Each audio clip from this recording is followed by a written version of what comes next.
এই কবিতাটা যখন তিনি লেখেন তিনি কল্পনাই করে নিয়েছিলেন যে তিনি মারা যাবেন। এই ওয়ার্ল্ড ওয়ারকে বেস করে যেসব মুভিগুলো আছে ওয়াচ ইট, তুমি দেখবে ট্রমা ব্যাপারটা কি। তাহলে ওয়ার পোয়েট্রিকে মেজর 3টে সেগমেন্টে ভাগ করা হয়। একটা হচ্ছে ancient, post world war 1, post world war 2। It seemed, তার এই সিমড ব্যাপারটা কি রিপ্রেজেন্ট করছে? অ্যাম্বিগুইটিকে রিপ্রেজেন্ট করছে।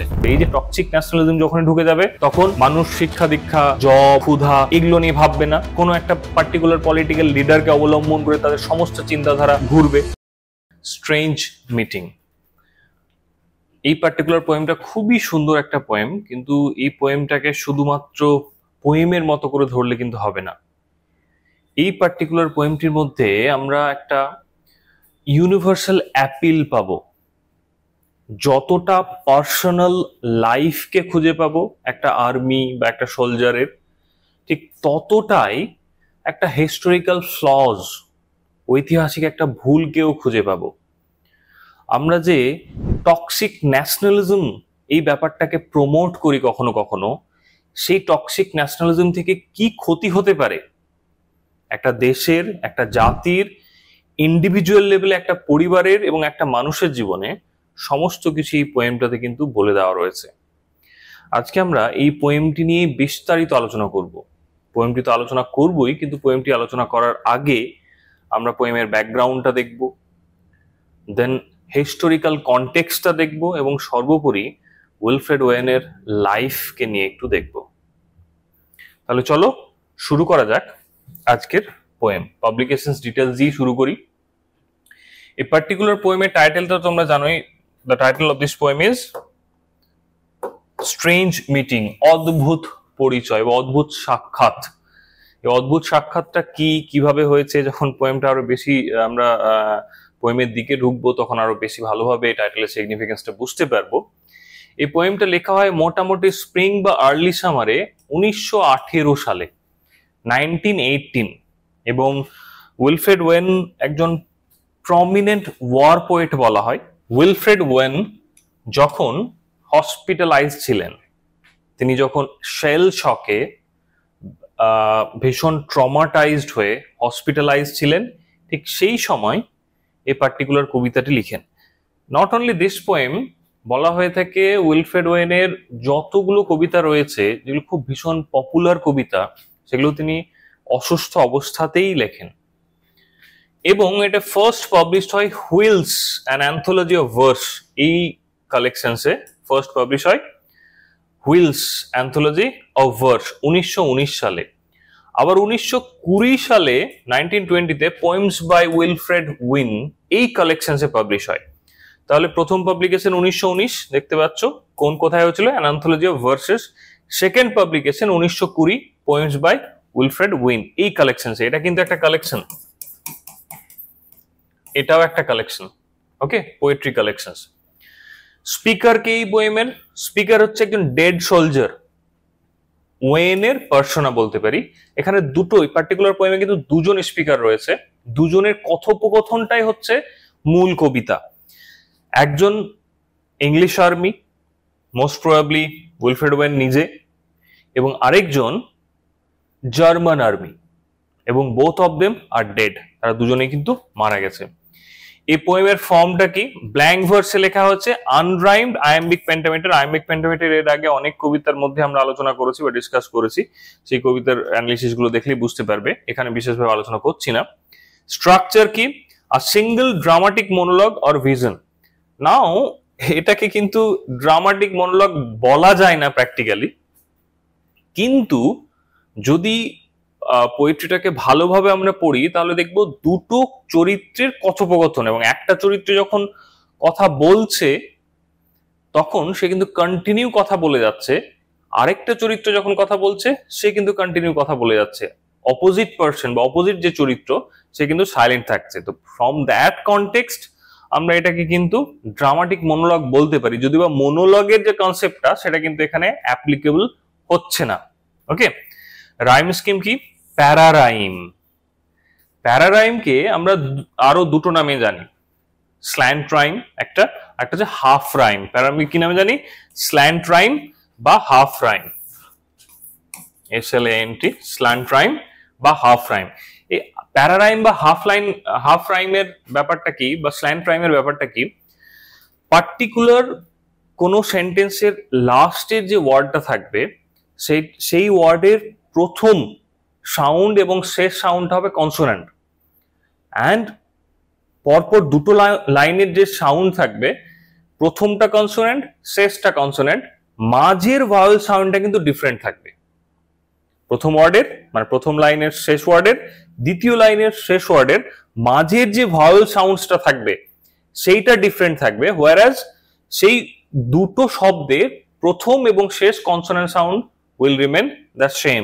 সেটাকে আমরা কিন্তু প্যারারাইম বা স্ল্যান্ট রাইম বলি। মানে সিম্পলিফাইড ওয়েতে এটা মাথায় রেখো, যখন কবিতার কোনো পরপর দুটো লাইনের শেষ শব্দের প্রথম সাউন্ড এবং শেষ সাউন্ডটা কনসোন্যান্ট সাউন্ড এবং সেটা কিন্তু দুটো শব্দের মধ্যে একই থাকবে এবং মাঝের ভাওয়েল সাউন্ডের পার্থক্য থাকবে, তখন সেটাকে আমরা বলবো প্যারারাইম। এটা হচ্ছে সিম্পলিফাইড ওয়েতে, জাস্ট একটু মাথায় রাখার জন্য। এবার যদি আমরা রাইম স্কিমটা দেখি তাহলে দেখবো A A B B C C D D E এইভাবে করা রয়েছে, যদিও বা প্রত্যেকটা জায়গায় একই প্যাটার্ন ফলো হয়নি, বাট মানে প্রাইমারিলি এই প্যাটার্নটা ফলো হয়েছে।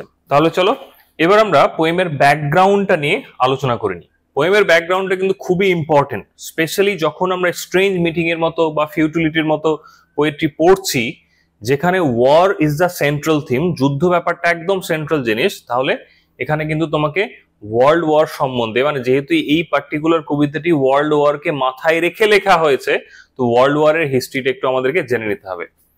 দেখো আমরা কিন্তু ওয়ার্ল্ড ওয়ারের হিস্ট্রিতে সংক্ষেপে একটু জেনে নেবো, যেটার কজেস একটু জানবো, এফেক্ট জানবো, কারণ কজ এবং এফেক্টের উপর বেস করে এই পুরো কবিতার প্রত্যেকটা লাইনকে অ্যানালিসিস করা হয়েছে। এবং প্রথমেই যখন আমি কবিতাটা শুরু করেছিলাম তখন আমি একটা কথা বলেছিলাম, টক্সিক ন্যাশনালিজম, তো সেই সামহাও সেটার কারণেও হতে পারে। এটা যদি কজ দেখি, বিশ্বযুদ্ধের প্রথম বিশ্বযুদ্ধের কারণ কি ছিল, প্রথম বিশ্বযুদ্ধ কবে শুরু হয় আমরা জানি যে 1914 সালে শুরু হয় এবং 1918 সাল পর্যন্ত এটা কন্টিনিউ থাকে। তো প্রথম বিশ্বযুদ্ধের কজ যদি আমরা দেখি, তাহলে একটা সিম্পল ছোট্ট ফর্মুলা বলে দিই তোমাদেরকে।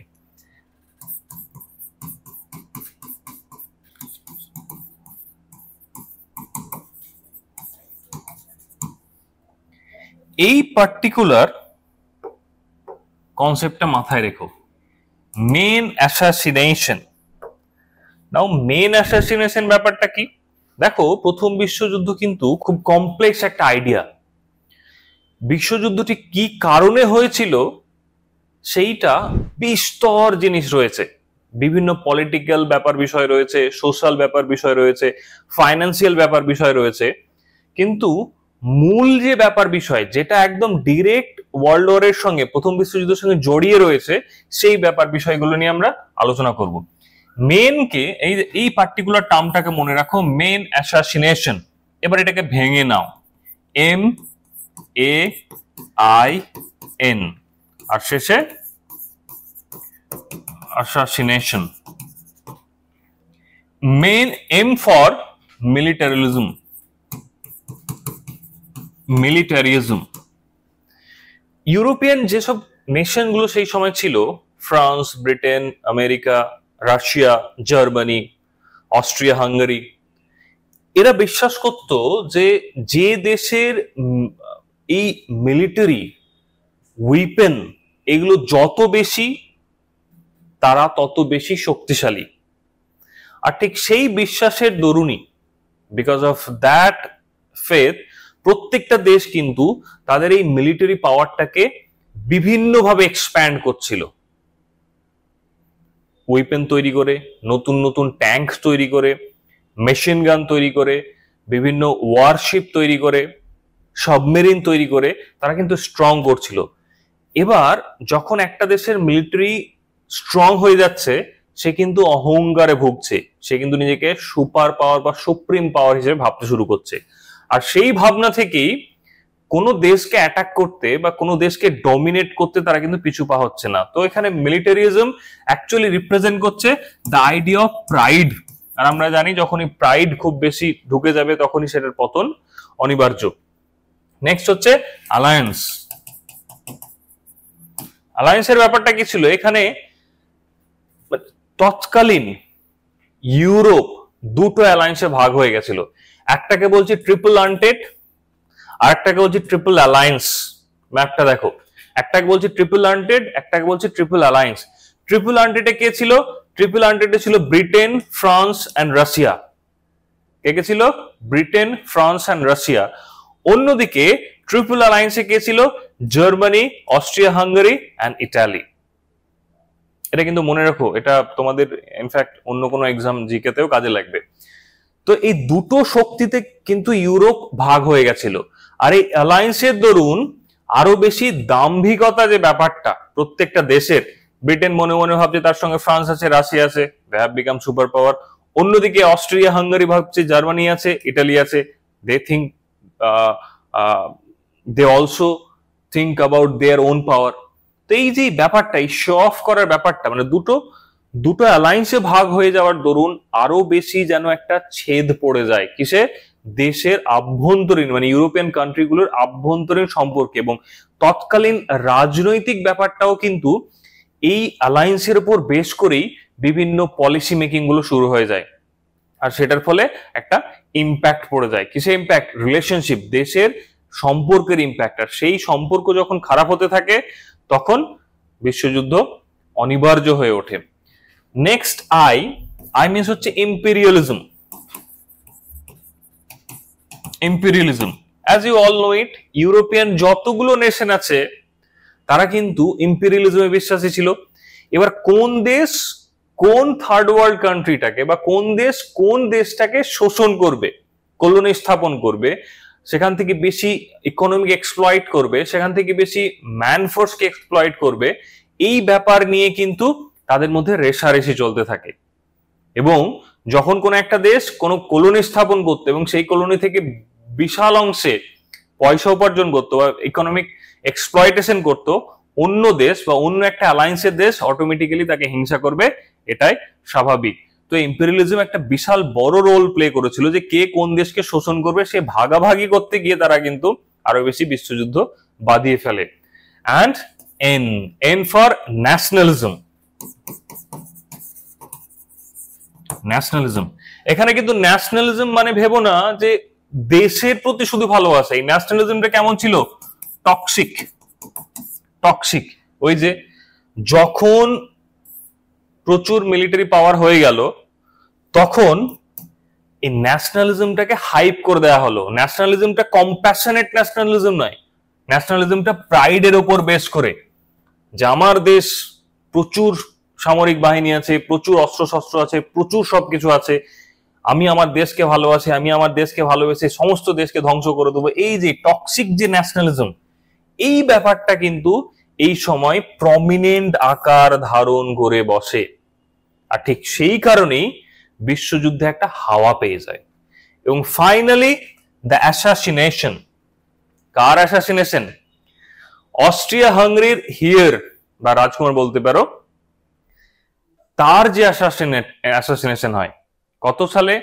1914 28 জুন। তাকে সার্বিয়ান্স একজন 19 বছর বয়সী ছেলে, প্রিন্সেপ গ্যাব্রিলো প্রিন্সেপ, একদম খুব কাছ থেকে হত্যা করে। এবার এই অস্ট্রিয়া হাঙ্গারির সঙ্গে সার্বিয়ার মূল ক্ল্যাশটা কি ছিল বা কনফ্লিক্টটা কি ছিল, যে জন্য অস্ট্রিয়া হাঙ্গারির রাজকুমারকে বা হিয়ারকে এইভাবে সার্বিয়ান্স একজন হত্যা করলো? অ্যাকচুয়ালি অস্ট্রিয়া হাঙ্গারি ছিল একটা বিশাল বড় এম্পায়ার। ইউরোপিয়ান 5টা বড় এম্পায়ারের মধ্যে এই একটা অস্ট্রিয়া হাঙ্গারি ছিল বিশাল বড় একটা এম্পায়ার। অস্ট্রিয়া হাঙ্গারির আন্ডারে কতগুলো এথনিক গ্রুপস থাকতো।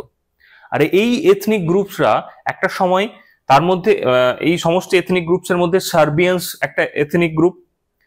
তো সার্বিয়ান্সটা মনে মনে ভাবতে শুরু করলো যে তারা কেন অস্ট্রিয়া হাঙ্গারির সান্নিধ্যে বা তাদের অধীনে থাকবে, তারা একটা আইসোলেটেড ইন্ডিপেন্ডেন্ট দেশ হবে। আর ঠিক সেই কারণেই সার্বিয়ান্সরা করলো কি, সার্বিয়ান্সরা অস্ট্রিয়া হাঙ্গারির বিরুদ্ধে একটা অলিখিত যুদ্ধ ঘোষণা করলো।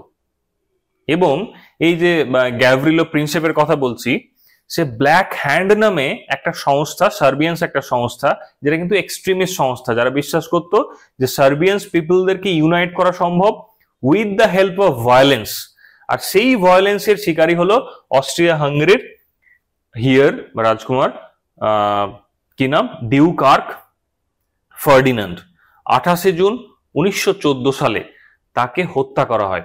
7 জন অ্যাসাসিনেট তার জন্য অপেক্ষা করছে, কোথায়, বসনিয়ার। সেখানে 7 জন অ্যাসাসিনেট তার জন্য অপেক্ষা করছে।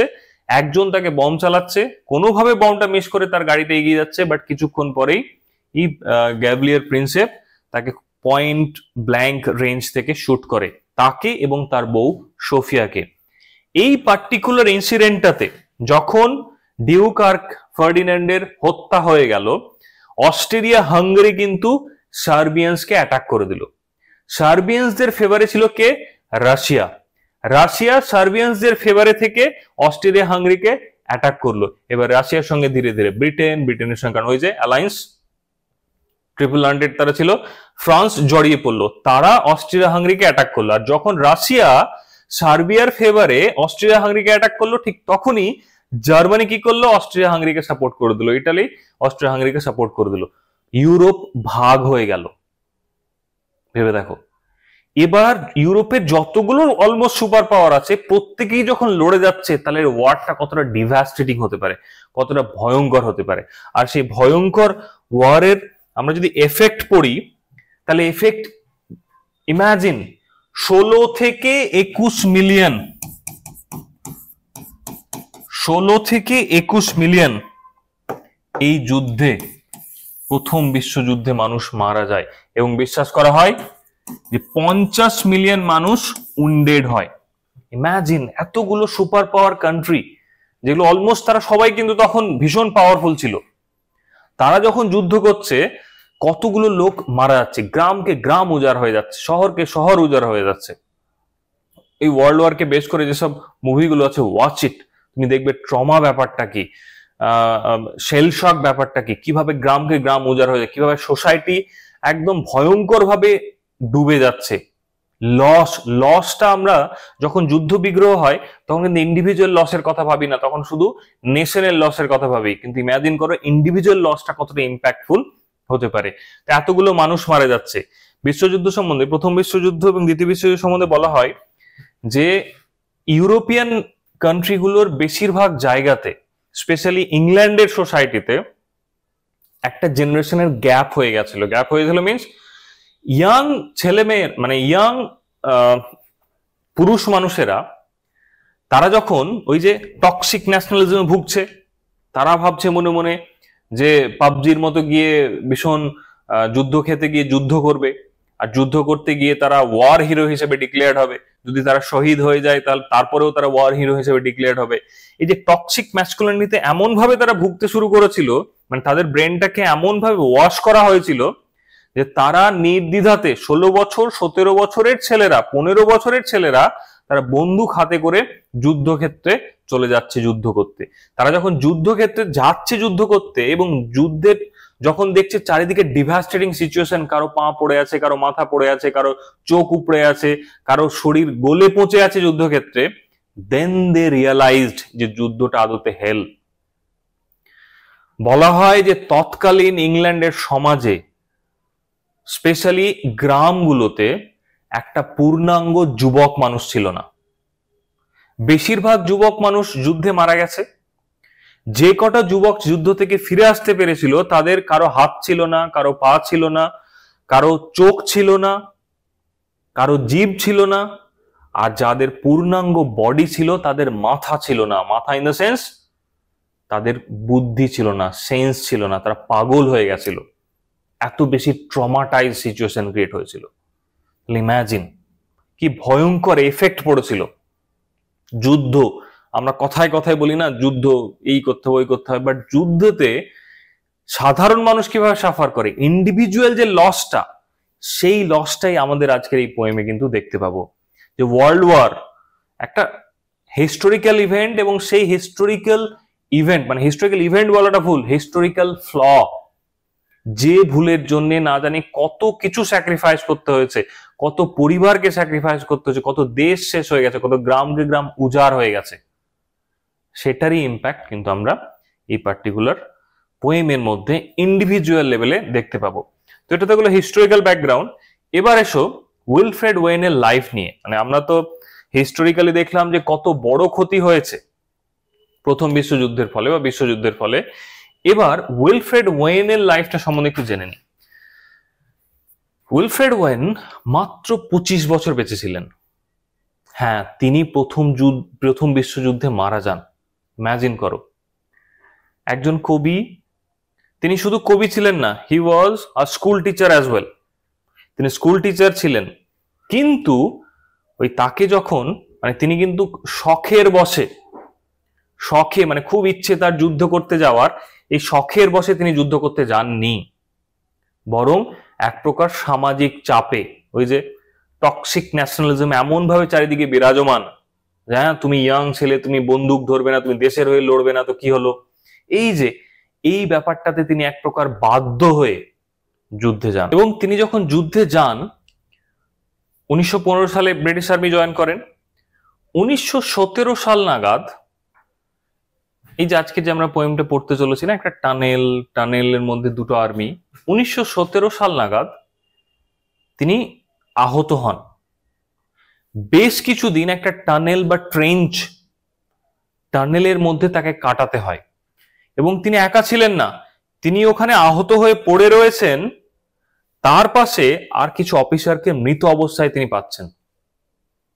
মানে তুমি ভেবে দেখো, জাস্ট ইমাজিন, একটা মানুষ, টানেল মিন্স কবরের মতো একটা জায়গা মাটির নিচে, সেই কবরের মতো জায়গাতে সেই মানুষটা দিন কাটাচ্ছেন এবং তার আশেপাশে সব লাশ, তিনি একা বেঁচে আছেন।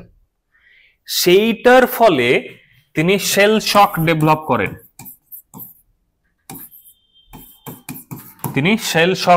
করেন। ট্রমাটাইজড হয়ে যায়, ফিউজ করে যান মাথা থেকে। শারীরিকভাবে তো দুর্বল হয়েই যান, তারপরে তিনি মেন্টালি ভয়ঙ্করভাবে ডিভাস্টেটিং তার সিচুয়েশন তৈরি হয়ে যায়। তিনি হ্যালুসিনেট করতে থাকেন চারিদিকে। তাকে হসপিটালে ভর্তি করা হয়। সেখানে পরিচয় ঘটে সিগফ্রিড শেসুনের সঙ্গে। আমরা জানি তিনিও একজন আর্মি ছিলেন, সোলজার ছিলেন, এবং তিনিও প্রমিনেন্ট একজন ওয়ার পোয়েট ছিলেন। তো সিগফ্রিড শেসুনের অনুপ্রেরণায় উইলফ্রেড ওয়েন কবিতা লিখতে শুরু করেন, এবং এই কবিতার মধ্যে তিনি যুদ্ধের যে ভয়াবহতা, যুদ্ধের যে ভয়ঙ্কর দিক, সেটা হাইলাইট করেন। তিনি হসপিটাল থেকে যখন ছাড়া পান, তাকে অপশনস দেওয়া হয় যে তিনি বাড়ি ফিরে যাবেন নাকি আবার যুদ্ধক্ষেত্রে যাবেন। তো তিনি চুজ করেন যে না, তিনি আবার যুদ্ধক্ষেত্রে যাবেন।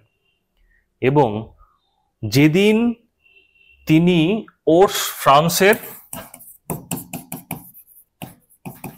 ফ্রান্সের ওর্স নামক একটা জায়গা ক্রস করছেন তার সমস্ত সেনাবাহিনী নিয়ে, সেই দিন জার্মান মেশিন গানের দ্বারা তিনি শুটেড হন, সেখানে মারা যান। এবং তিনি কখন মারা যান জানো? যেদিন যুদ্ধ শেষ হচ্ছে, 1918 সালের যেদিন যুদ্ধ শেষ হচ্ছে তার ঠিক 7 দিন আগে। মানে আর 7টা দিন যদি তিনি সার্ভাইভ করে যেতেন, তো না জানি আমরা আরো কতগুলো ভয়ঙ্কর হাইপার রিয়েলিস্টিক এবং রিয়েলিস্টিক পোয়েট্রি তার কাছ থেকে পেতাম। তিনি যুদ্ধ শেষ হয়ে গেল, তো যা হওয়ার সব ডিভাস্টেটিং সিচুয়েশন ক্রিয়েট হলো, সব শেষ হয়ে গেল, কিন্তু তিনি আর থাকলেন না পৃথিবীর বুকে। তার ফ্যামিলি 7 দিন, যেদিন যুদ্ধ শেষ হচ্ছে, মানে সিজ ফায়ার হচ্ছে, সেই দিন জানতে পারছে যে উইলফ্রেড ওয়েন আর পৃথিবীতে নেই, সে শহীদ হয়ে গেছে। তাহলে ইম্যাজিন করো, পারহ্যাপস এই কবিতাটা যখন লেখেন, এবং এই কবিতাটা কিন্তু পাবলিশ হয় তার মৃত্যুর পরে। এই কবিতাটা যখন তিনি লেখেন, তিনি কল্পনাই করে নিয়েছিলেন যে তিনি মারা যাবেন। মানে perhaps he could predicted his death. এমনিতেই যুদ্ধক্ষেত্রে কেউ গেলে তিনি বেঁচে ফিরে আসবেন কি না আসবেন, সে একটা কোয়েশ্চেন থাকেই, কিন্তু তিনি যেন জানতেন যে তিনি আর বেঁচে ফিরে আসবেন না। আর সেই কারণে তিনি তো সেই কবিতাটা এসেও লিখতে পারতেন, কিন্তু না, এই পার্টিকুলার কবিতার থ্রুতে হয়তো তিনি একটা সমাজকে বার্তা দিয়ে গেলেন যে আমি মরে যাব কিছুদিনের মধ্যে, কিন্তু যুদ্ধ ব্যাপারটা কি তোমরা একটু দেখার চেষ্টা করো, বোঝার চেষ্টা করো, যুদ্ধে কার ক্ষতি হয়, কি লাভ হয়, এই ব্যাপারটার উপর বেশ করেই কিন্তু মানে এই পার্টিকুলার পোয়েমটা strange meeting is quite popular, যেখানে একটা অবজেক্টিভ পয়েন্ট অফ ভিউ থেকে সো কল্ড টক্সিক ন্যাশনালিজম নেই, সো কল্ড এনিমিটি নেই, কি আছে, একটা কম্প্যাশন আছে, একটা দুটো দেশের যে মানুষ তারা যে আদতে কেউ যুদ্ধ চায় না সেই ব্যাপারটা আছে। এবার এসে ওয়ার পোয়েট্রি কি, ওয়ার পোয়েট্রি একটু অল্প করে বলে নিই।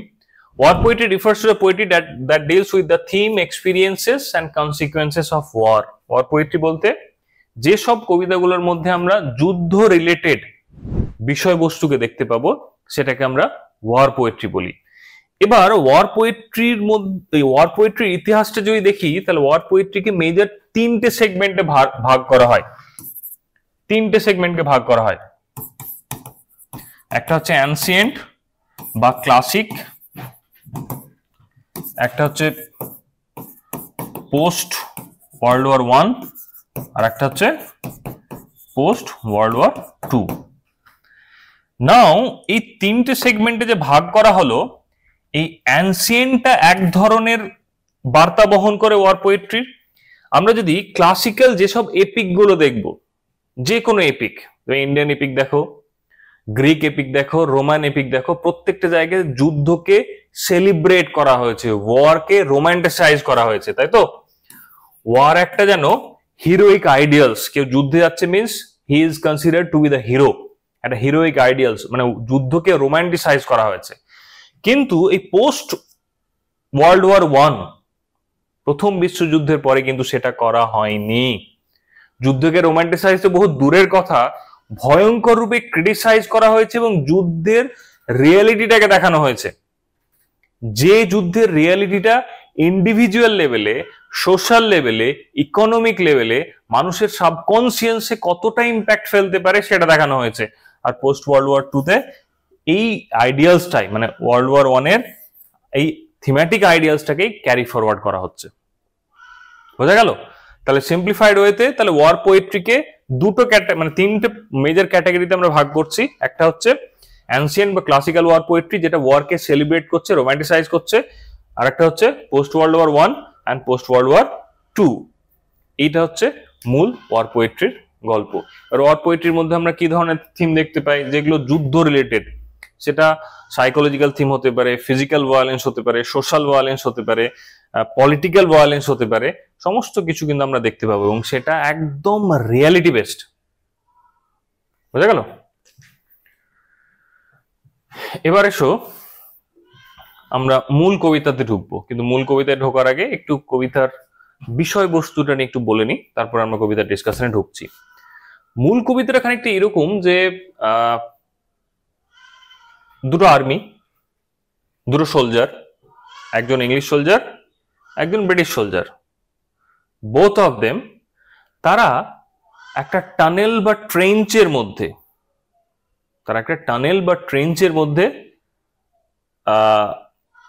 বিরাজমান। They are dead, most probably they are dead.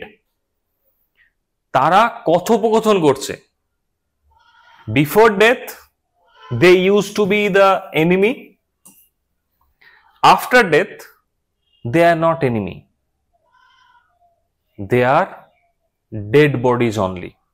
They do not have their country, they do not have their religion, they do not have their differences of language. তাদের একটাই পরিচিতি, ডেথ। they are dead. তারা English British army ছিল নাকি কেউ German army ছিল, কে কোন ভাষায় কথা বলতো, তাদের কালচার কি, এই ব্যাপার বিষয়গুলো ছিল না। তাদের মূল যে ব্যাপারটা ছিল, they are dead। এবং সমস্ত পুরো কবিতাটা জুড়ে কোথায় ঘটছে, একটা টানেলের মধ্যে। লুক অ্যাট দিস টানেল, একটা টানেলের মধ্যে, একটা টানেল খানিকটা কবরস্থানের মতো টানেল। একটা কবর যেমন হয় ঠিক তেমন মাটির ভেতরে, সেইখানে কতগুলো ডেড বডির মাঝে দুটো ডিফারেন্ট আর্মি পার্সোনালের কথোপকথন চলছে। সেই কথোপকথনটাই এই পার্টিকুলার কবিতার মধ্যে হাইলাইটেড হবে। তাহলে চলো এবার আমরা মূল কবিতায় ঢুকি। আমাদের কবি তিনি বলছেন ইট সিমড, মানে he is not sure of. তাহলে তার এই সিমড ব্যাপারটা কি রিপ্রেজেন্ট করছে? অ্যাম্বিগুইটিকে রিপ্রেজেন্ট করছে, মানে তিনি বুঝতে পারছেন না তিনি কোথায় আছেন। ইট seemed that out of battle, battle means এখানে ওয়ার্ল্ড ওয়ার 1 এর কথা তিনি বলছেন, যে যুদ্ধক্ষেত্র থেকে আই এসকেপড, তিনি পালিয়ে গেছেন। এখানে আই মিন্স প্রথম যে পার্সোনাটা সেটা হচ্ছে পোয়েটের নিজস্ব পার্সোনা, মানে ওয়েন হয়তো নিজে বলছেন আই এসকেপ। এই যে পার্টিকুলার এসকেপ, কি থেকে তিনি এসকেপ করেছেন? মেবি ফ্রম দ্য ওয়ার, এটা হতে পারে। তারপরে কি হতে পারে? সাইকোলজিক্যাল এসকেপ হতে পারে, তাই তো? মেটাফিজিক্যাল এসকেপ হতে পারে।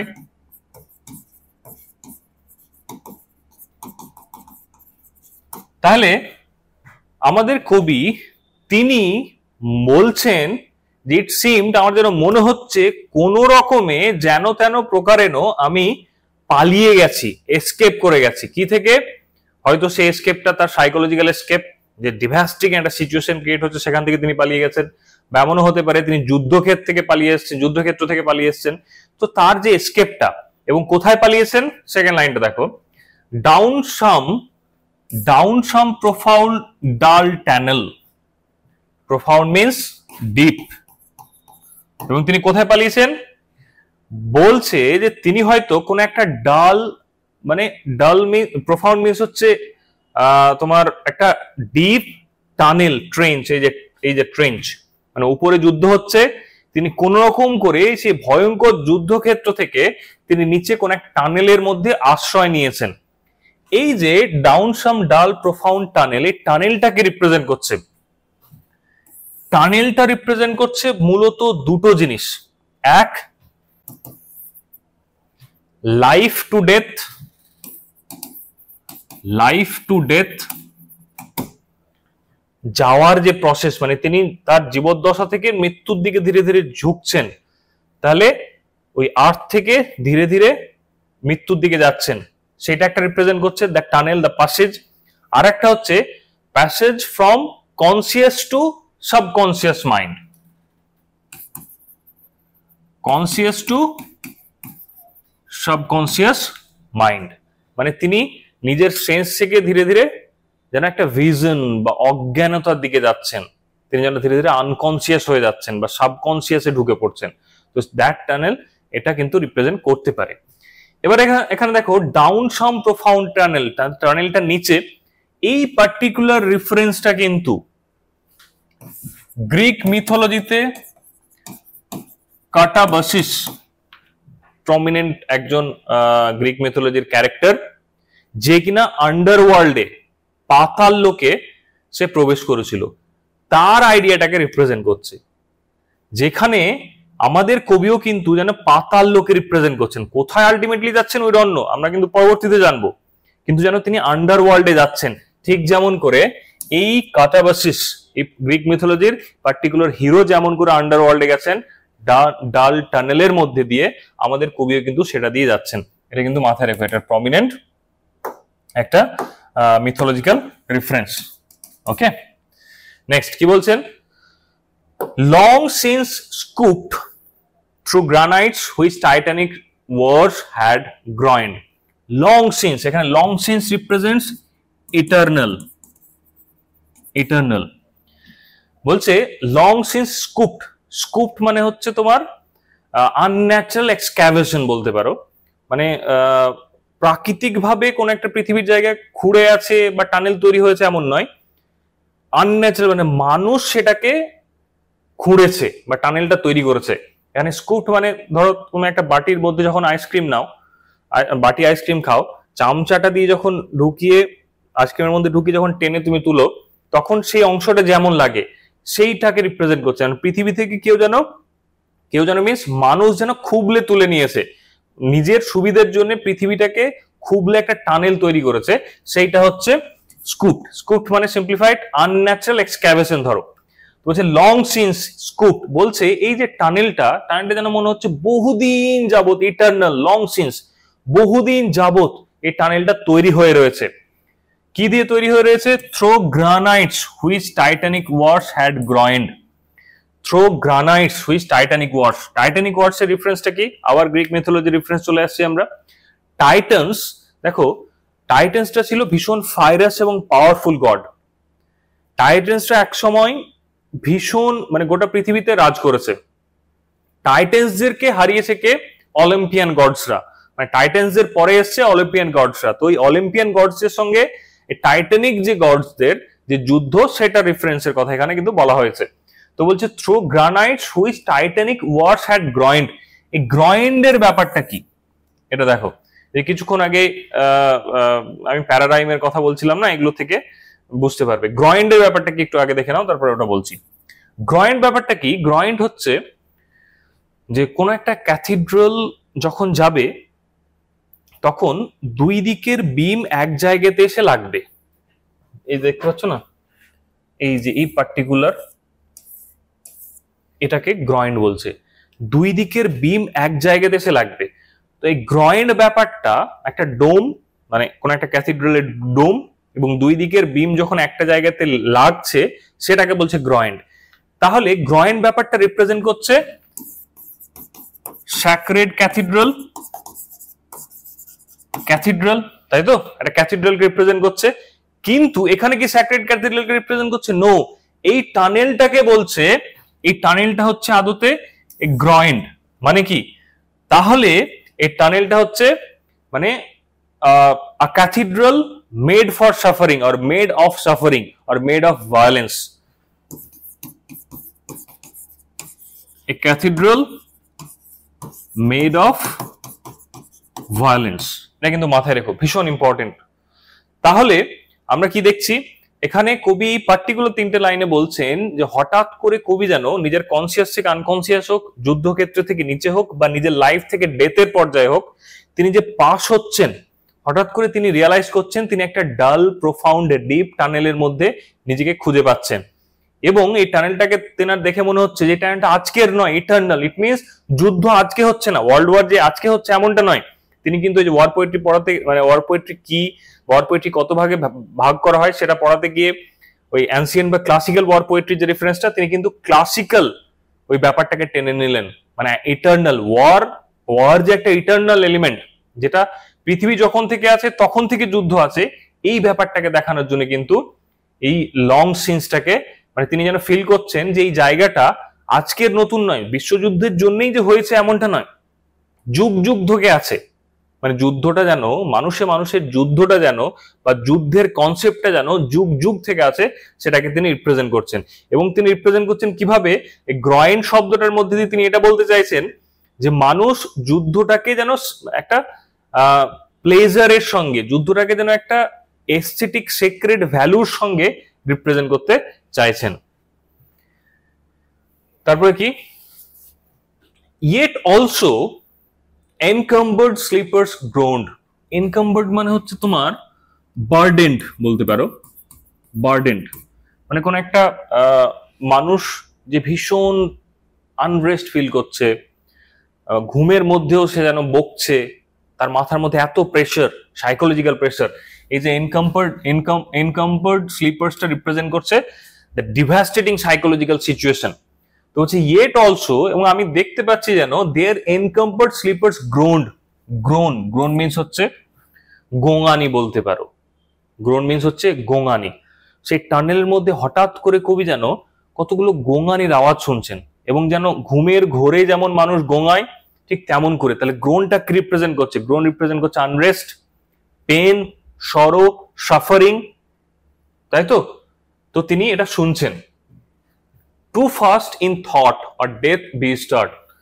টু ফাস্ট, এখানে ফাস্ট মানে হচ্ছে শক্ত করে বাঁধা, এনট্যাঙ্গেল, যেন তোমার গলা শক্ত করে যেমন চেপে ধরে, মানে মানে এনট্যাঙ্গেল, ওকে, শক্ত করে বাঁধা। বলছে টু ফাস্ট ইন থট, এই যে স্লিপার্স যারা ঘুমোচ্ছে তাদেরকে যেন কোন একটা থট, কোন একটা ভীতি, কোন একটা আনরেস্ট, কোন একটা যুদ্ধক্ষেত্রের ভয়ঙ্কর ব্যাপার বিষয় হয়তো এমন ভাবে চেপে ধরেছে যেন তারা মৃত্যুর ছটপটানি, তারা যেন বাঁচতে চাইছে, তারা যেন বিড়বিড়াচ্ছে, তারা যেন গোঙানি দিচ্ছে, যেন তারা মৃত্যু শয্যায় শুয়ে যেমন করে মানুষ গলা চেপে ধরলে গোঙায়, ঠিক তেমন গোঙানি দিচ্ছে। দেন তারপরে as I probed them, probe means হচ্ছে পরীক্ষা নিরীক্ষা করা, বলছে অ্যাজ আই প্রোবড দেম, তারপরে আমি যখন তাদেরকে একটু পরীক্ষা নিরীক্ষা করছি, মানে গোঙানি শব্দটা কোথা থেকে আসছে, এতগুলো মানুষ ঘুমিয়ে রয়েছে নাকি এরা লাশ, আই ডোন্ট নো, মানে কবি বলছেন আমি সেটা জানি না। ওয়ান স্প্র্যাং আপ, এই অতগুলো লাশের মাঝে হঠাৎ করে যেন, লুক এট দিস ইমেজ, হঠাৎ করে যেন একজন উঠে দাঁড়ালো। এই ওয়ান স্প্র্যাং আপ কি রিপ্রেজেন্ট করছে?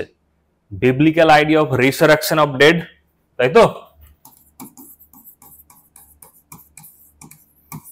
রিসারেকশন অফ দ্য ডেড, আমরা জানি জাজমেন্ট ডেতে হঠাৎ করে সমস্ত আত্মা উঠে,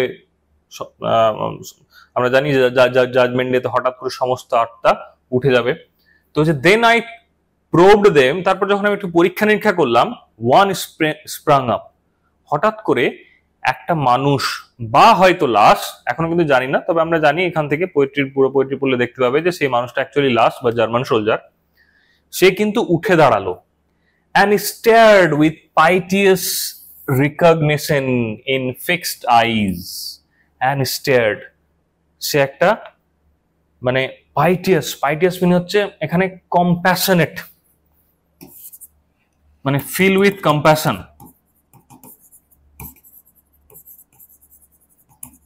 পাইটিয়াস মিনস হচ্ছে fill with compassion.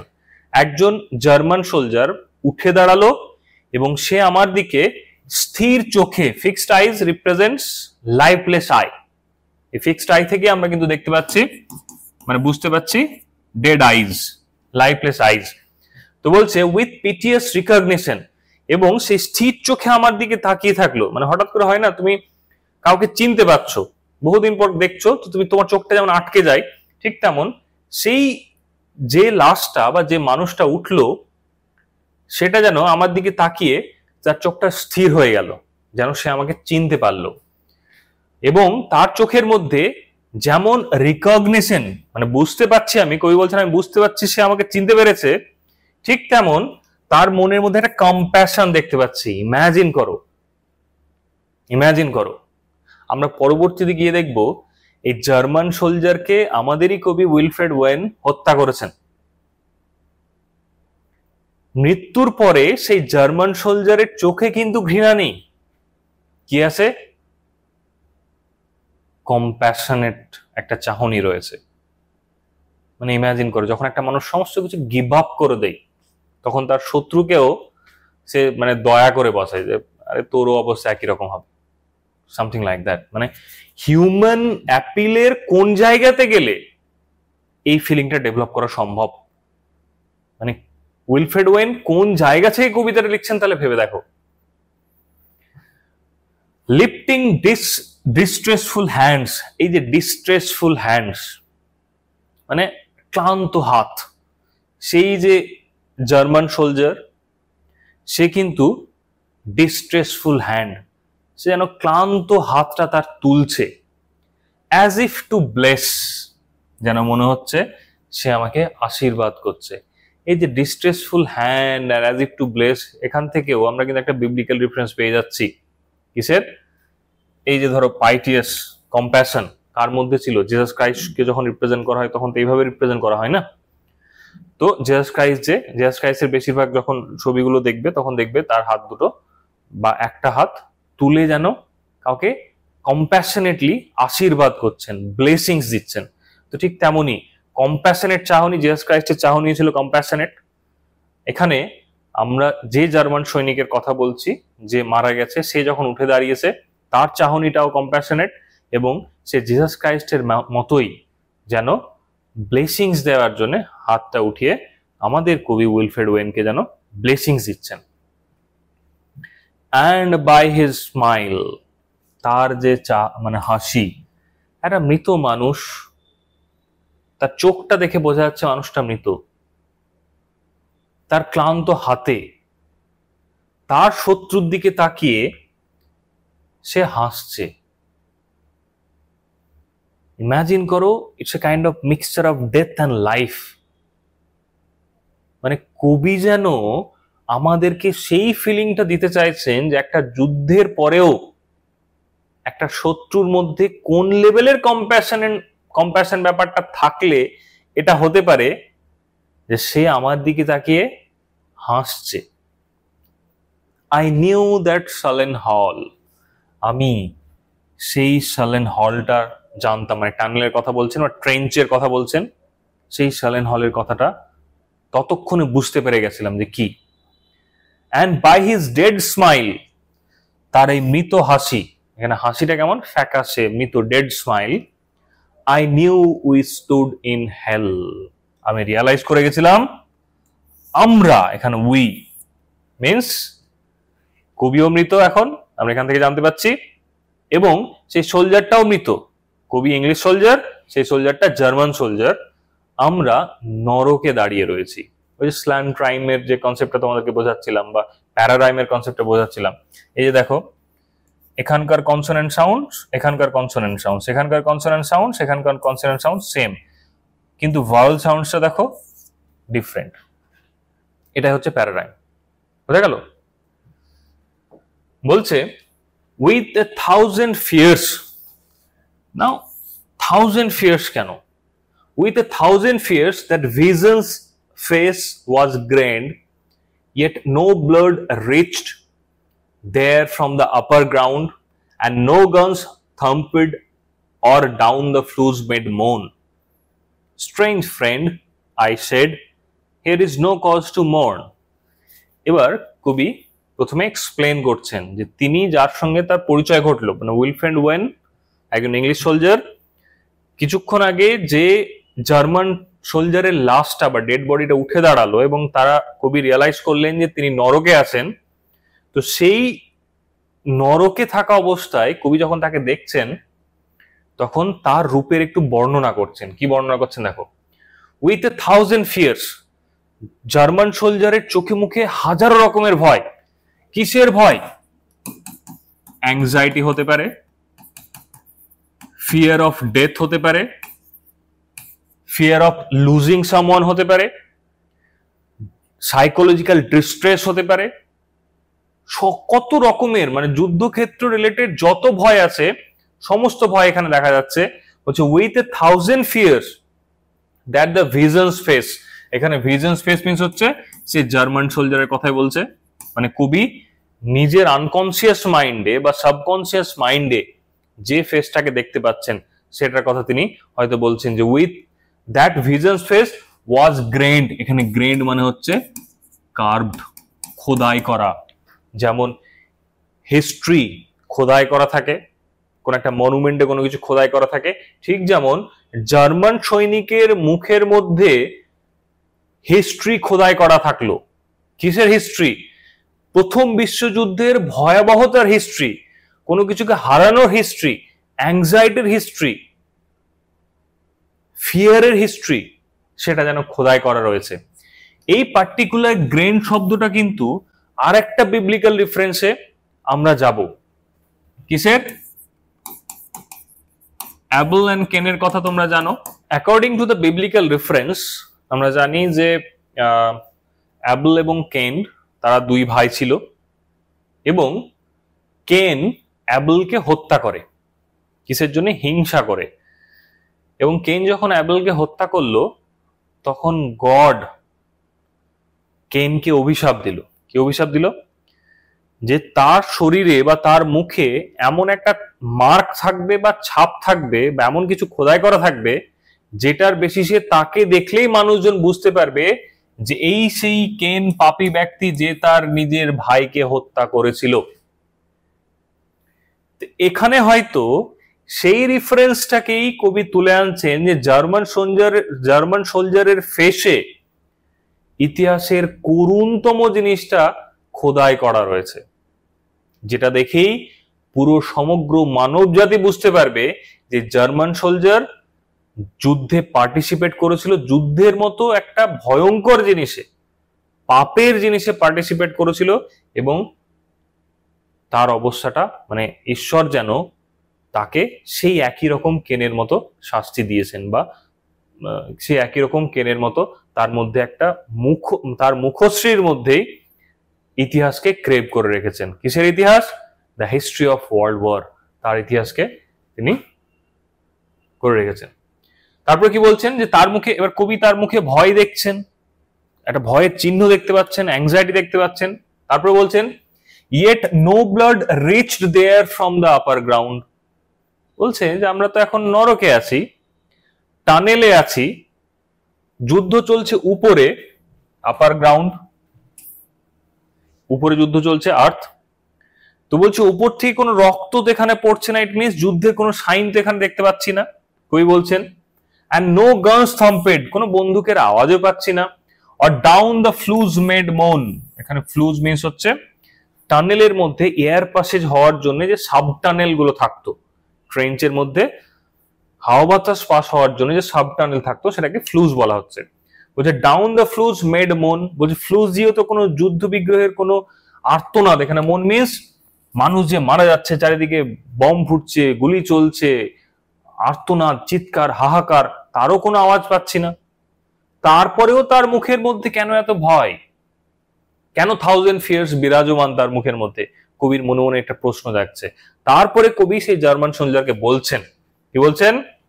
Strange friend, এটা অক্সিমোরন, একদিকে ফ্রেন্ড বলছেন আবার স্ট্রেঞ্জ, বলছে স্ট্রেঞ্জ ফ্রেন্ড আই সেড, বলছেন আমি তাকে বললাম, here is no cause to mourn, এই যে তোমার মনের মধ্যে, তোমার চেহারাতে যে এত ভয় ফুটে উঠছে, যেটা দেখতে পাচ্ছি আমি, এখানে কিন্তু আদতে নরকে কিন্তু কোনো কষ্ট পাওয়ার জায়গা নেই। যতক্ষণ তুমি যুদ্ধক্ষেত্রে ছিলে, যতক্ষণ তুমি বেঁচে ছিলে, ততক্ষণই তোমার কষ্ট ছিল। Once you are dead, once you are in hell, এখন কিন্তু তোমার কষ্ট পাওয়ার কোনো জায়গা নেই। তাহলে তোমার চোখে মুখে কেন? মানে আমরা বলি না যে মৃত্যুই মানুষের শেষ শান্তির জায়গা।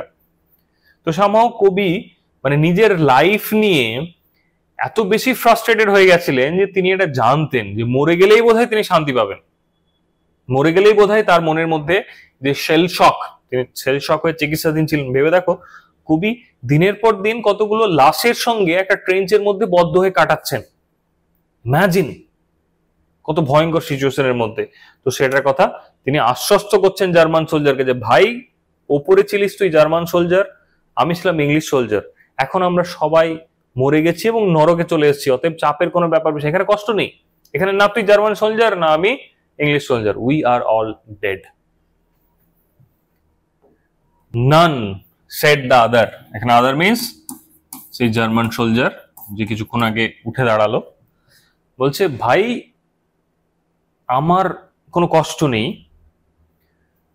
নেই বলছে, তারপর আবার কিছু জিনিস বলবে, মানে ওইখান পর্যন্ত আমাদের স্পিকারের কথা শেষ। এবার সেকেন্ড স্পিকার বা জার্মান স্পিকার কথোপকথন শুরু করছে। সেভ দ্য আন্ডান ইয়ার্স, বলছে আমার কোনো কষ্ট নেই, আমি কোনো কিছুর জন্য মন করছি না। এখানে সেভ মিন্স হচ্ছে accept, except for the undone years. Undone years means হচ্ছে আমি হয়তো যুদ্ধে না আসলে এখনো কিছু বছর বেঁচে থাকতাম, বলছে সেই বছরগুলো মানে আনলিভড ইয়ার্স, এখানে আন্ডান ইয়ার্স মিন্স হচ্ছে আনলিভড ইয়ার্স, তা আমি এখনো হয়তো যুদ্ধে না আসলে কিছুদিন আরো বেঁচে থাকতাম। দ্য হোপলেসনেস, সে এই জায়গাটাতে বলছে আর কোনো আশা নেই, আর আশা নেই মিন্স হি ইজ ডেড। তারপর কি বলছে? What ever hope is yours, German soldier বা ইংলিশ সোলজারকে বলছে, জার্মান সোলজার আমাদের কবিকে বলছে, what ever hope is yours, তোমার মনে যা আশা, স্বপ্ন, আকাঙ্ক্ষা, ওয়াজ মাই লাইফ অলসো, আমার জীবনেও সেই আশা, আকাঙ্ক্ষা, স্বপ্ন ছিল। তাহলে হতে পারে একজন জার্মান সোলজার, হতে পারে একজন English soldier, but both of them reflecting the idea of shared humanity. কি? Shared humanity. বলিউডের একটা খুব সুন্দর মুভি আছে, ওয়ার ছোড়না ইয়ার, ওয়াচ ইট, যে যুদ্ধে দুটো দেশ কিভাবে এনগেজ হয়ে যায়, কিন্তু যারা যুদ্ধক্ষেত্রে যায় বা সাধারণ মানুষের জীবনটা কিভাবে এফেক্টেড হয়ে যায় সেইটা রিলেটেড, সেই পার্টিকুলার মুভিটা। তো বলছে, I went hunting wild, after the wildest beauty in the world. This is one of the most fascinating and philosophical line of this poetry, of this poem, or in this poem. মানে ভেবে দেখো, তিনি বলছেন I went hunting wild and the wildest beauty in the world. Now এই ব্যাপারটা বোঝার চেষ্টা করো, wildest beauty, what is this wildest beauty? Wildest beauty এখানে জার্মান সোলজারের নিরিখে তিনি হয়তো এটাকে বলতে চাইছেন the idea of art, the idea of tradition, the idea of culture, the idea of aesthetic beauty, the idea of composing poetry. আর এই সব কিছু নিয়ে যাবে কোন জায়গাতে? the idea of peace, idea of peace. তো wildest beauty যদি question আসে what is it, তো চোখ বন্ধ করে তুমি বলবে peace. মানে এখানে বলছে I went hunting wild, আমি বন্য হয়ে খুঁজে বেরিয়েছি কি? বন্য সৌন্দর্য। এখানে wildest beauty means বন্য সৌন্দর্য বলাটা ভুল হবে, এখানে wildest beauty means হচ্ছে র সৌন্দর্য। র সৌন্দর্য means হচ্ছে একটা শান্তি, যে শান্তির মধ্যে কোনো খাদ নেই, সেইটা হচ্ছে wildest beauty। এবার এই শান্তিটা কোথা থেকে পেতে পারে? জার্মান সোলজার হয়তো বলছে এই শান্তিটা হয়তো আমি কবিতা লিখে পেতাম, এস্থেটিক ব্যাপারটাকে ফিল করে পেতাম, আমি আর্ট চর্চা করে পেতাম, মানে আমার জীবনের আমার শখ, আমার ইচ্ছে সবকিছু হয়তো আমাকে শান্তির দিকে নিয়ে যেত, আমি সেটাকেই যেন হন্য হয়ে খুঁজছিলাম। হুইচ লাইজ, এবং সেই ওয়াইল্ডেস্ট বিউটির কথা বলছে, which lies not calm in eyes or braided hair. বলছে আমি সেই ওয়াইল্ডেস্ট বিউটির কথা বলছি না যেটা একটা সুন্দর রমণীর চাহনিতে থাকে বা তার মেঘ কালো চুলে থাকে, ছড়িয়ে থাকা চুলে থাকে, আমি কিন্তু সেই সৌন্দর্যের কথা বলছি না, আমি সেই শান্তির কথা বলছি না। আমার কাছে wildest beauty means human beings এর বিউটি নয়, it is the beauty of the soul, it is the beauty of the peace, it is the beauty of the spirit. সেই ওয়াইল্ডেস্ট বিউটির কথা এখানে হয়তো কবি বলছেন। But mocks the steady running of the hour. A steady running of the hour. Steady running of the hour means passage of time. Passage of time. And mocks means disobey. বলছে but কিন্তু এমনও হতে পারতো, আমি যে খুঁজে বেরিয়েছি হন্য হয়ে শান্তিকে খুঁজে বেরিয়েছি, এমনও হতে পারতো যে সময় পেরিয়ে যাচ্ছে। এখানে ওই steady running of the hour means passage of time, সময় পেরিয়ে যাচ্ছে মিন্স সময় আমাকে ডিসওবে করছে, মানে সময় আমার সঙ্গ দিচ্ছে না। তো কি হলো? অ্যান্ড ইফ ইট গ্রিভস, সময় আমাকে সঙ্গ দিল না, আমি শান্তি খুঁজে পেলাম না। এবং grieves means to be sad. বলছে ইফ ইট গ্রিভস, এই আমার শান্তি না খুঁজে পাওয়াটা যদি আমাকে কষ্ট দেই বা স্যাডনেস দেই, তাহলে কি বলছে? Grieves richlier than here. এখানে হিয়ার মিন্স ওয়ার। কত মানে পাওয়ারফুল লাইন তিনি বলছেন। বলছে গ্রিভস রিচলিয়ার, এখানে রিচলিয়ার মিন্স গ্রেট, গ্রেটনেস। তিনি বলছেন যে আমি সময়ের সঙ্গে হয়তো সেই শান্তিকে খুঁজে পেতাম না, সেটার জন্য আমি কষ্ট পেতাম। তো এই কষ্ট পাওয়াটা মানে শান্তিকে খুঁজে না পাওয়ার যে কষ্টটা, সেটা মহান কষ্ট হতো এই যুদ্ধে পার্টিসিপেট করে মৃত্যুর চাইতে। বোঝা গেল? মানে কত সুন্দরভাবে কবি মানে নিজের আত্মার একটা ইউনিভার্সাল অ্যাপিলকে রিপ্রেজেন্ট করছেন, মানে নিজের আত্মার থ্রুতে একটা ইউনিভার্সাল অ্যাপিলকে রিপ্রেজেন্ট করছেন। For by my glee means happiness, might many men have loved. বলছে এমনও হতে পারতো যে আমার সান্নিধ্যে অনেক মানুষ তাদের জীবন হাসি খুশি থাকতো। এখানে ডোমেস্টিক হতে পারে, ফ্যামিলিয়ার লাইফ হতে পারে, it could be anything. And of my weeping something had been left. আর আমার যে কষ্ট, সেই কষ্টটা দেখে যে মানুষগুলো আমার সঙ্গে জড়িয়ে আছে, তারা সেই কষ্ট দেখে কিছু শিখতে পারতো।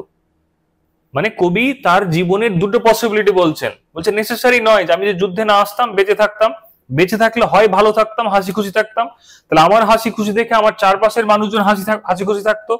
আবার আমার কষ্ট যদি হতো, তাহলে আমার কষ্ট দেখে চারপাশের মানুষজন হয়তো আমার কষ্টটা থেকে কিছু শিখতো, মানে আমি যে নেই, না আমি তাদেরকে হাসি খুশি দিতে পারছি, না আমি তাদেরকে কোনো কিছু শিখিয়ে যেতে পারছি বা তাদের জন্য কিছু রেখে যেতে পারছি, এটা তার আক্ষেপ। হুইচ মাস্ট ডাই নাও, বলছে এখন আর তো কিছুই নেই, এখন আর কিছুই নেই। আই মিন বলছে যে একটা একটা কথা বলি, the truth untold. Now what is this truth he is talking about? He is talking about the truth of war. যে যুদ্ধকে রোমান্টিসাইজ করা হচ্ছে, সেই মানে সেই যুদ্ধের আসল সত্যিটা তিনি বলতে চাইছেন। বলছেন I mean the truth untold, এই সত্যি, যে সত্যিটা কিন্তু বলা হয়নি, যে সত্যিটা বলা হয়নি সেই সত্যির কথা তিনি বলছেন। কি বলছেন? সেই কোন ট্রুথটা আনটোল্ড? বলছে the pity of war, the pity of war, the pity war distilled. Distilled মানে হচ্ছে চুইয়ে পড়া, ইউনো, চুইয়ে পড়া। বলছে একটা ট্রুথ, যে ট্রুথটা বলা হয়নি, কোন ট্রুথ বলা হয়নি? The pity of war. এখানে পিটি মানে হচ্ছে ভয়াবহতা, দুঃখ, কষ্ট, যন্ত্রণা। যুদ্ধকে যে সো কল্ড লিডারেরা সেলিব্রেট করে, রোমান্টিসাইজ করে, সেটা মিথ্যে। সত্যিটা আনটোল্ড আছে, সেই সত্যিটা আমি বলবো। এবং তিনি বলছেন কোন সত্যিটা? যুদ্ধের ভয়াবহতার কথা। যে ভয়াবহতা যুদ্ধকে অবলম্বন করে চুইয়ে পড়ে, ইট মিনস যুদ্ধ হতে গেলে সেই ভয়াবহতাটা মানুষের মধ্যে ঢুকে পড়ে, সেই ভয়াবহতার কথা তিনি এখানে বলছেন। Now men will go content with what we spoiled, and content means accept করা, একসেপ্ট করা। বলছে now men will go content, তাহলে মানুষজন একসেপ্ট করে নেবে উইথ হোয়াট উই স্পয়েলড, আমরা যে যুদ্ধ করেছি, আমি জার্মান সোলজার, তুমি English soldier, German soldier English সোলজারকে বলছে আমরা যে যুদ্ধ করেছি, যুদ্ধে যা কিছু ধ্বংস করেছি, একটা জাতি ধ্বংস করেছি, একটা সমাজ ধ্বংস করেছি, মানুষের জীবন ধ্বংস করেছি, একটা পরিবারকে ধ্বংস করেছি, ইন্ডিভিজুয়াল লেভেলে না জানি। ইমাজিন করো 16 to 21 million people died during that phase.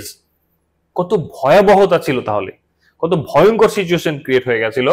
তো বলছে মানুষজন এটাকে একসেপ্ট করে নেবে। একসেপ্ট মিনস এখানে they will celebrate it.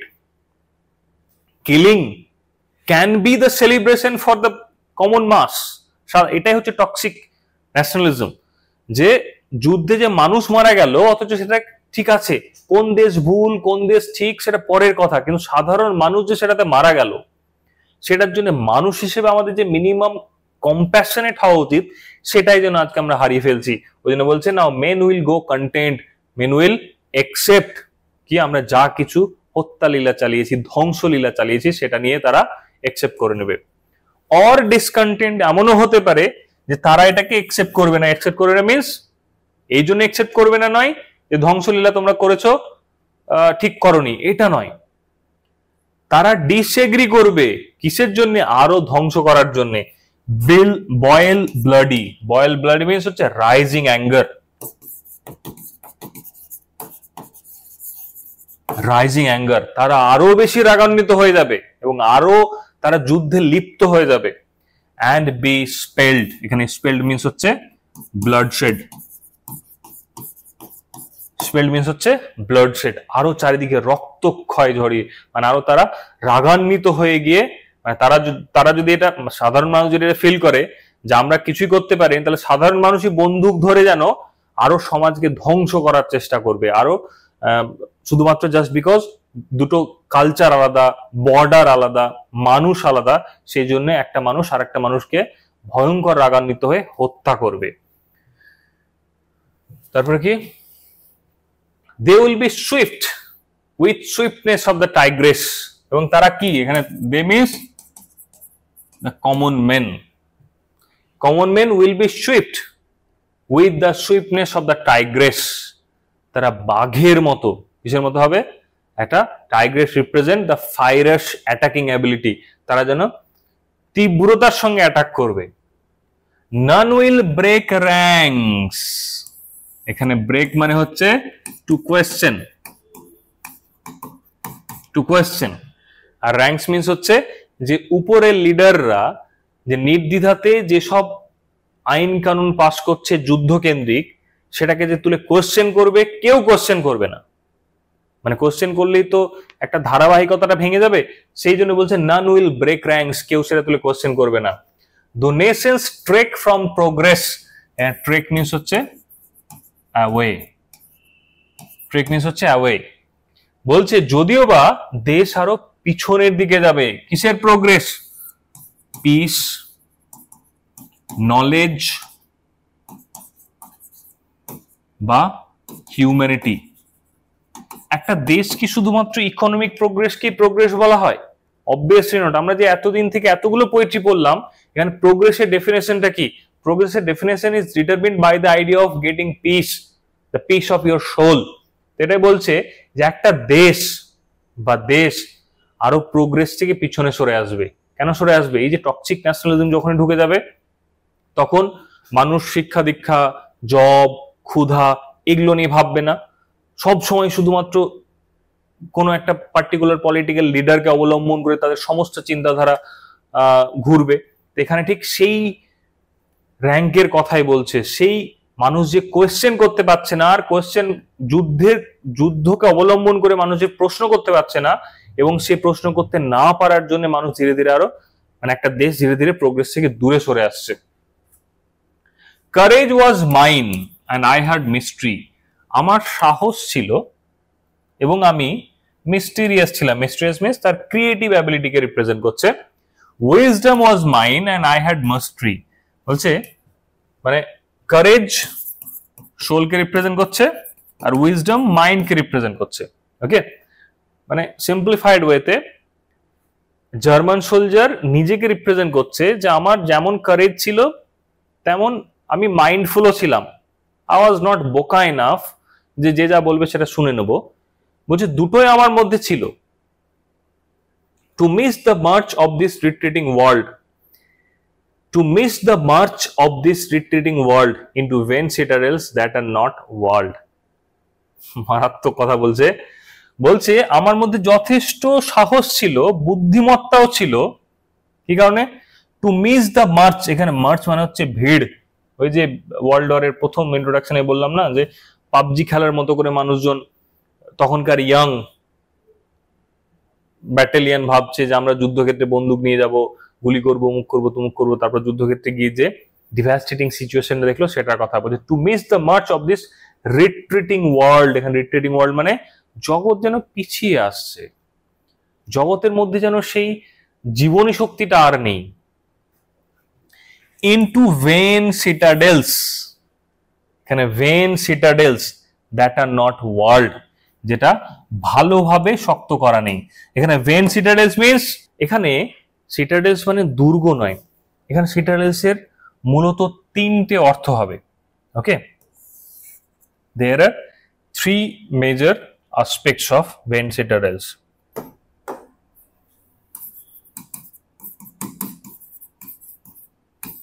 First হচ্ছে, ফার্স্ট ভেন সিটাডেলস কি? false political promises,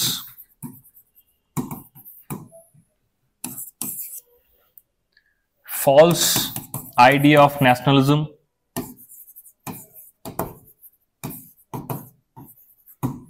and 3 নম্বর হচ্ছে ideology that seems to be weak but promoted as strong.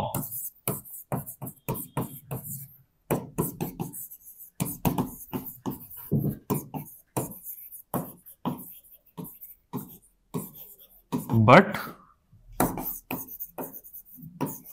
promoted as strong, এইটাকে বলছে ভেন সিটাডেলস। মানে একটা খোখলা দুর্গ, যেখানে মানে এমটি পলিটিক্যাল স্লোগানস থাকবে, যেটা জন্ম দিবে তোমার মধ্যে ফলস ন্যাশনালিজম বা টক্সিক ন্যাশনালিজমকে, এবং তোমাকে এমন একটা ইডিওলজির আওতায় ফেলে দেওয়া হবে যে তোমার মনে হবে তুমি ভীষণ স্ট্রং, কিন্তু আদতে তোমার ইডিওলজি হবে কেমন? উইক। তো একটা German soldier, he is actually talking about this citadels, আর এটাকেই বলছে দ্যাট আর নট ওয়ার্ল্ড। মানে এই যে এই ভঙ্গুর যে ব্যাপারটাকে, মানে এই দুর্গটা, এই যে তিনটে যে আইডিয়াজ এর কথা বললাম, তিনটে আইডিয়াকে প্রপার ভাবে এই দুর্গটা জানা গেল ঠিকঠাক ভাবে ওয়ার্ল্ড করা নেই, মানে ঘিরা নেই, পরীক্ষা দিয়ে ঘিরা নেই, ওয়াল দিয়ে ঘিরা নেই, সেটার কথা বলছে। এই সিটাডেলস কিন্তু এখানেও কিন্তু একটা মিথোলজিক্যাল রেফারেন্স রয়েছে। তোমাদের নিশ্চয়ই মনে আছে ট্রয়ের কথা, ট্রোজান ওয়ারের কথা, আমরা ইউলিসিস পড়তে গিয়ে অনেকটাই জেনেছিলাম। ট্রয়কে কিন্তু ভেদ করা সম্ভবপর হয়নি প্রথম দিকে, কিন্তু ট্রয় ভীষণ নিজের, তাদের যে প্রাইড সেটা ভয়ঙ্কর লেভেলে ছিল। ট্রয়েরও কিন্তু পতন হয়েছিল প্রাইডের জন্য, ডিসেপশনের জন্য। তো সামহাও আমাদের এই জার্মান সোলজার তার যে ইডিওলজি, তার যে লাইফ, সেটাকে সে সামহাও কম্পেয়ার করছে যে আমাদের ইডিওলজিকে একটা ভেন সিটাডেলস হিসেবে রিপ্রেজেন্ট করা হয় এবং সেটাকে আমরা গিলতে থাকি। Then when much blood had clogged their chariot wheels, তারপরে much blood chariot wheels, তাদের যুদ্ধের চাকায় যখন রক্ত মাংস এমন ভাবে, মানে মৃত মানুষের রক্ত মাংস এমন হয়ে জড়িয়ে যাবে যে তাদের চাকা আটকে যাবে, I would go up and wash them from sweet wells, বলছে আমি উপরে যাব এবং আমি sweet wells, it's a biblical reference, তো সুইট ওয়েলস থেকে জল নিয়ে আমি তাদের এই যুদ্ধের চাকাটা পরিষ্কার করে দেবো। চ্যারিয়েট হুইলস এখানকার মধ্যেও দুটো রেফারেন্স রয়েছে। এক হচ্ছে ফ্যারাওয়ের রেফারেন্স। ফ্যারাও যখন রেড সি ক্রস করতে যাবে, রেড সি ফাঁক হয়ে রয়েছে, রেড সি ক্রস করতে যাবে, ঠিক সেই সময় তার রথের চাকা আটকে যাচ্ছে কোথায়, সে মাঝখানে, রেড সি জোড়া লেগে যাচ্ছে, ফ্যারাওয়ের পতন ঘটছে। এটা একটা। দ্বিতীয়, আমরা মহাভারত পড়লে দেখতে পাবো কর্ণের চাকা আটকে যাচ্ছে, তাই তো। তো chariot wheels actually represents the idea of devastating war and fate. কি রিপ্রেজেন্ট করছে? ওয়ার অ্যান্ড ফেট, এই দুটো জিনিসকে রিপ্রেজেন্ট করছে। ওই জন্য বলছে যে then when much blood had clogged their chariot wheels, যখন কাদের এই যে যেসব মানুষরা ফলস ইডিওলজি নিয়ে, টক্সিক ন্যাশনালিজম নিয়ে যুদ্ধ করতে চায় সব সময়, তাদের যুদ্ধের চাকা যখন আটকে যাবে, তখন আমি সুইট ওয়েলস, এখানে sweet wells represents biblical blessings, sweet wells থেকে আমি উপরে গিয়ে তাদের চ্যারিয়েট হুইলসটা পরিষ্কার করে দেবো। Even with truths that lie two deep for tend, বলছে আমি এমন সত্যি কথা বলবো এবং আমি আমার সত্যি কথা দিয়ে তাদের ভায়োলেন্সটাকে মুছে দেওয়ার চেষ্টা করবো। টেন্ট মানে হচ্ছে দূষিত। বলছে তাদের মনের মধ্যে যে দূষিত ভায়োলেন্সটা রয়েছে, এখানে টেন্টেড মানে হচ্ছে actually the idea of war, তাদের মনের মধ্যে যে যুদ্ধ সম্বন্ধে একটা রোমান্টিক আইডিয়াল যে রয়েছে, সেটাকে আমি মুছে দেবো কি দ্বারা? আমার সত্যি কথা দিয়ে। মানে ইন ওয়ান হ্যান্ড একটা সত্যি আইডিয়ালজি রয়েছে, আর অন দ্য আদার হ্যান্ড একটা ওয়ার সম্বন্ধে ফেক আইডিওলজি রয়েছে। তো এই জার্মান সোলজার তার সত্যি দিয়ে তাদের মনের দূষিত আইডিয়ালসটাকে মুছে দেবেন। I would have poured my spirit without stint, বলছে but not through wounds, not on the cess of war, বলছে আমি নির্দ্বিধাতেই আমার জীবন বিসর্জন দিতাম, আত্মা ঢেলে দিতাম, উইদাউট স্টিন্ট, লিমিটলেস, স্টিন্ট মানে হচ্ছে লিমিটলেস। বলছে আমি নির্দ্বিধাতেই আমি আমার আত্মা ঢেলে দিতাম, সবকিছু করতাম, বাট নট থ্রু উন্ডস, কিন্তু not through wounds, wounds means represents the idea of war. তিনি বলছেন যে আমি যুদ্ধের জন্য নিজের আত্মা বিসর্জন করতে পারতাম না। নট অন দ্য শেষ অফ ওয়ার, এখানে শেষ মিনস হচ্ছে ফিলদি মানে ড্রেন ধরতে পারো, ফিলদি ড্রেন। বলছে যুদ্ধের যে শেষ ফিলদি একটা এনভায়রনমেন্ট, সেটার জন্য নিজেকে বিসর্জন দেবো এটা কিন্তু নয়, কিন্তু অন্য কিছুর জন্য দাও, আই উইল ডেফিনেটলি নিজের আত্মা বিসর্জন করে দেবো। কিসের জন্য? Most probably he is talking about truth. সেই সত্যিটার জন্য নিজের জীবনটা দিতেছে প্রস্তুত, but not for the war. Foreheads of men have bled where no wounds were. এই যে foreheads of men, মানুষের এখানে foreheads মিন্স হচ্ছে এখানে ফরচুন বলতে পারো, বলছে তাদের সাধারণ মানুষের ভাগ্য ক্ষত বিক্ষত হয়ে গেছে এবং তাদের মাথার মধ্যে কোনো আঘাতের চিহ্ন নেই, অথচ তাদের জীবন ক্ষত বিক্ষত হয়ে গেছে। এটা দুটো জিনিস হতে পারে, এক মানুষের ভাগ্য খারাপ থেকে চরম খারাপতম জায়গাতে চলে গেছে, এটা একটা হতে পারে। আর একটা হতে পারে যে কবির নিজের যে ব্যক্তিগত শেল শক, তার যে সাইকোলজিক্যাল ট্রমা, সেই ট্রমার কথা এখানে বলা হচ্ছে। তারপর কি বলছে? I am the enemy, you killed my friend. Look at the paradoxical statement. এখানে বলছে জার্মান সোলজার, আমাদের কবি পার্সোনাকে বলছেন, I am the enemy, আমি তোমার সেই শত্রু যাকে তুমি হত্যা করেছো আমার বন্ধু, মানে বন্ধু তুমি আমাকে হত্যা করেছো, আমি অ্যাকচুয়ালি তোমার এনিমি ছিলাম। I knew you in this dark, তুমি যখন এখানে আসো তখনই আমি তোমাকে চিনতে পেরে গেছিলাম। For sure you frowned yesterday to me as you jabbed and killed. এখানে frown means হচ্ছে নিষ্ঠুর চাহনি, নিষ্ঠুর চাহনি। বলছে for sure you frowned yesterday, তুমি গতকাল যখন আমাকে হত্যা করো, কিভাবে? চাকু বিধে আমাকে হত্যা করো, তখন তোমার চাহনি ছিল ভয়ঙ্কর নিষ্ঠুর। I purred, আমি রেজিস্ট করার চেষ্টা করেছিলাম, but my hands were loath and cold. My hands, আমার হাত ভারী হয়ে গেছিল, অলস হয়ে গেছিল, ক্লান্ত হয়ে গেছিল এবং ঠান্ডা হয়ে গেছিল। মানে কি? আমি বাধা দেওয়ার চেষ্টা করেছিলাম, পার্ট মিন্স হচ্ছে টু ব্লক, আমি তোমাকে ব্লক করার চেষ্টা করেছিলাম, কিন্তু সত্যি কথা বলতে কি, যখন তোমার চাহনি দেখলাম তারপরে যেন আমার হাতটাও ভারী হয়ে এলো। মানে এখানে জার্মান সোলজার এটা বলতে চাইছে যে কোনো মানুষ কোনো মানুষকে হত্যা করার জন্য এতটা ক্ষুধার্ত থাকতে পারে, সেটা দেখে জার্মান সোলজার বিশ্বাস করতে পারেনি এবং হি গেভ আপ, সে ছেড়ে দিয়েছিল। তারপর কি বলছে? লেট আস স্লিপ নাও, চলো এবার আমরা ঘুমিয়ে পড়ি। হঠাৎ করে লেট আস স্লিপ নাও কেন বলছে? ঘুমিয়ে পড়ার কথা কেন বলছে? তার যেন আর কথা বলতে ইচ্ছে করছে না। সে কিন্তু একবারই বলছে না যে লেট মি স্লিপ নাও, সে কিন্তু কবিকে সঙ্গে করে নিয়ে ঘুমোতে চাইছে নরকের মধ্যে। কারণটা কি? Because he felt, he tasted the very idea of war, এবং সে ক্লান্ত হয়ে গেছে, আর সে ভাবতে চাইছে না।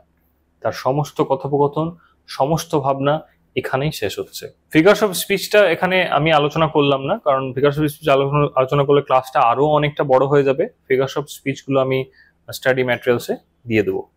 থ্যাংক ইউ, আবারও দেখা হবে নেক্সট ক্লাস নিয়ে।